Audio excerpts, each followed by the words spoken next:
It depends a lot on each individual situation. So I've done small festival stage managing where the stage manager does do everything. We set the times, we MC the bands, we find the bands and make sure they're ready to go on. We lead them on, we lead them off, we give them the 2-song signal or the 10-minute signal, depending on what the artist's like. At larger festivals like Gray Fox, we have a little bit more division of labor. We have some wonderful radio personalities who come in and do the actual MCing.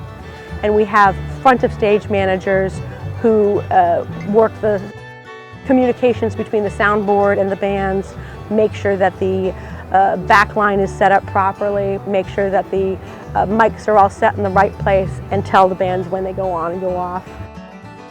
And then we have my position, which is basically anything that doesn't get seen by the audience, I take care of. And that can include anything from an artist forgot to pack strings, or their batteries went dead on their tuner, or their Wi-Fi is out and they need to connect to Wi-Fi, or their charger broke. Personal items that they forgot to bring with them, broken or forgotten reading glasses, pen and paper, Sharpies and paper for writing down those last-minute set changes. You know, pretty much think about going camping with a teenager. You know they're self-sufficient, but they're still going to rely on you. and that's, you know, dealing with musicians. They're perfectly capable, but they're traveling, they're tired, they're in a whirlwind all the time. They definitely, you know, just need somebody to have their back and be able to give them what they need so they can do their job and get on stage on time.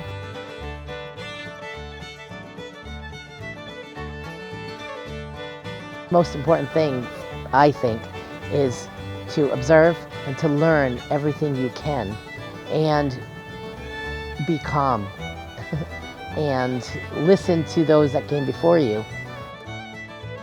And you never know everything. That's, you know, that's a funny thing, and that can apply to every business, everything. But none of us are true experts. We're always learning because there's new stuff coming in all the time. I was able to wire up a whole stage when I was 14. But today, with the new technology, I have not kept up with that aspect of it. So I couldn't go and set the whole stage up, but I could 40 years ago. So always know that there's still more to learn. That's what I think is one of the most important things. So when I first started doing this, I got very frustrated because nobody would tell me what to do. There was no set of instructions, there was no list of duties. And I finally figured out, after about my second or third year, the reason no one was telling me what to do was nobody else knew what we were doing either. A lot of stage managing is flying by the seat of your pants, being prepared for anything, and then being prepared to change what you're prepared for. So a lot of times you think you've got everything timed out to the minute, and then 5 minutes before showtime, someone's going to throw a monkey wrench into the works. You have to pay attention to everything that's going on around you. I joke sometimes and say, stage management, it's glorified timekeeping. In a sense it is, but it goes way beyond that. You still have to keep track of everything that's around you and know when to jump in. Crises happen sometimes. You have to be able to do damage control. You have to be able to react immediately when things come up.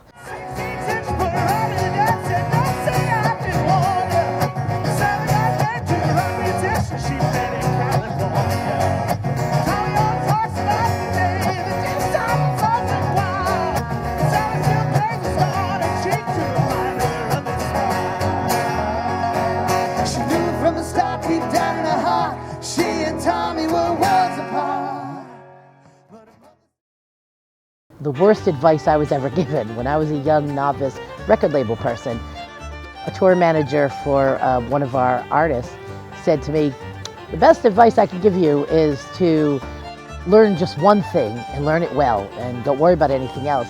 And he couldn't have been more wrong. because if you are going to do anything with management, whether it's manage an artist, manage a stage, manage a festival, an event, you have to know all the working parts. So when you're young and you're starting out, I say, you know, you might want to specialize in something, but I say try to learn everything you can. Work one job for a couple of years, you know, divert from that. Even if you have to shadow other people, ask somebody in stage management to shadow them. Ask a manager, be an intern, volunteer. My first record label job started out as a volunteer position. There was no position. I forced a record label guy to give me a job because I was just so hungry to learn.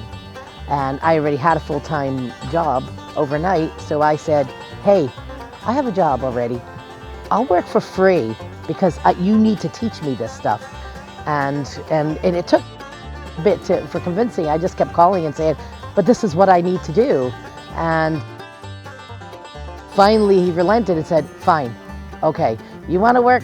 Come on in tomorrow and I'll set you up. And he kind of like threw all the books at me of the job and said, okay, do what I do.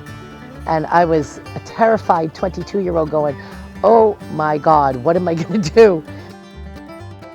But I was so determined, I dug into it and I learned, and inside of about 6 weeks, the record label put me on the actual payroll. And then it just went from there. You want to learn all the working parts.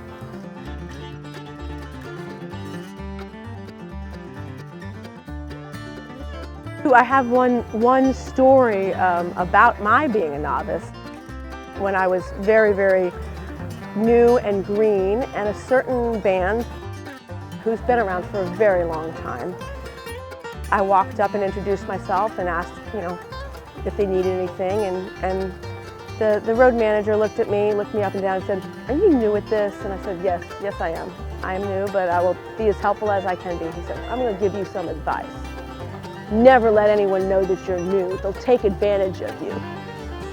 I said, well, I respect that, and that may be true on the road, but in my world, if I don't know how to do something and I try to fake it, somebody could get hurt. So I'm going to continue to let you know what my limitations are so that you can tell me how I can fix them and how I can help you. Kind of shrugged, went back to his setting up, but after his show was done, he came back around to me. He said, you know what? I thought about what you said, and you were right, and I was being a bully, and you should never let anyone bully you.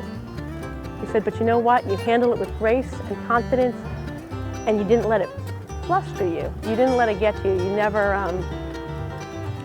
raised your voice or lost your temper at me. He says, I respect that, and I respect you for admitting that you didn't know what you were doing. So my one bit of advice there is everybody starts out at one point.